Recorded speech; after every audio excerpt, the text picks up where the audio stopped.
Hi everyone, Neil Myers from WineExpedition.com, and we're continuing our expedition across Oregon. We're here about 85 feet underground on the border of Dayton and Dundee, Oregon. And we're at Archery Summit Winery with Sean Prevett. How are you, Sean? Excellent, Neil. How are you? I am good. I'm feeling pretty nice and cool here in the tunnels. Tell us a little bit about where we are in the caves.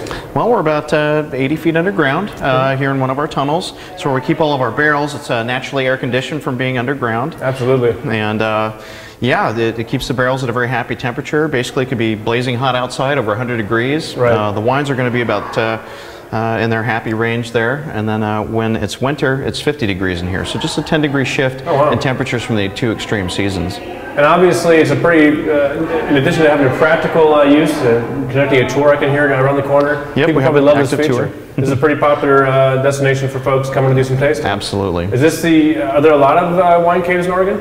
No, this is probably the most exclusively large of all the caves here in Oregon.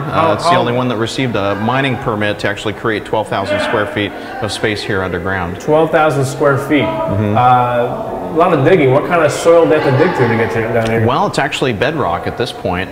It's marine basalt. It's some of the hardest rock on the face of the earth. Did Mr. Summit realize that when he decided to dig some tunnels in here? I don't think he knew what was underneath the hillsides here when he decided to do that. How long did it take? Well, it took originally a year and a half. Wow. Yeah. And you guys are only Pinot. And what's happening over here? Well, this is a barrel washing station.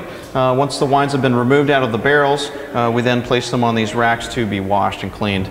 As you see, all the barrels here are empty right now, and they are awaiting some of their wine from this year's vintage, 2009. And you guys are harvesting now, so these are going to have some wine in them pretty soon. Very soon, I would say in the next month. Wow, that's fantastic. Can you tell us a little bit about the history of Archery Summit? Certainly. We were founded back in 1993 by a man named Gary Andrus, and he also founded Pine Ridge Winery down in Napa, California back in 1978.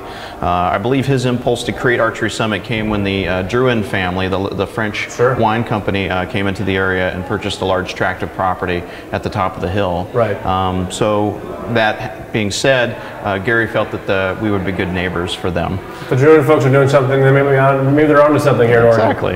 And again, Pinot only, so like the Drouins, really about Burgundy and getting the best expression of Burgundian Pinot Noir here. Is that, what would you say the sort of winemaking philosophies at Archery Summit? Well, sustainability is definitely a big part of what we're doing here. The building is very green. Obviously, we have the energy-free temperature control down here. Absolutely. That's very sustainable. We also farm organically and biodynamically in our vineyards. And so that's definitely aimed towards longevity as far as being able to produce wines in a very sane manner for many years to come.